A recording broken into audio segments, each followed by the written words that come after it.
নমস্কার, শুভ সকাল। আজ 30শে জানুয়ারি শুক্রবার। পঞ্জিকা অনুসারে আজ মাঘ শুক্লা দ্বাদশী তিথি। কর্কট, সিংহ ও কন্যা রাশির জাতকদের ভাগ্যে আজ কি আছে জেনে নিন। কর্কট রাশি, দীর্ঘদিন ধরে আটকে থাকা পাওনা টাকা আজ পেতে পারেন। অহেতুক চিন্তা বাড়তে পারে। কোনো প্রভাবশালী ব্যক্তির সাহায্য পেতে পারেন।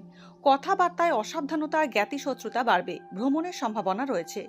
গৃহ নির্মাণ বা সংস্কারের কাজে অর্থ ব্যয় হতে পারে। সিংহ রাশি, বিদেশ যাত্রায় বাধা আসতে পারে। বয়স্ক ব্যক্তিরা উচ্চ রক্তচাপ সংক্রান্ত সমস্যায় কষ্ট পেতে পারেন। অংশীদারি ব্যবসায় আজ কোনো গুরুত্বপূর্ণ সিদ্ধান্ত না নেওয়াই ভালো। অর্থ উপার্জন ভালোই হবে। দাম্পত্যে মনোমালিন্য কম হবে।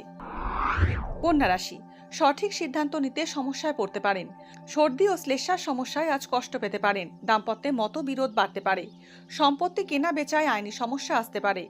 পারিবারিক বিষয়ে সুখবর পেতে পারেন। লটারি থেকে অর্থ প্রাপ্তির যোগ রয়েছে।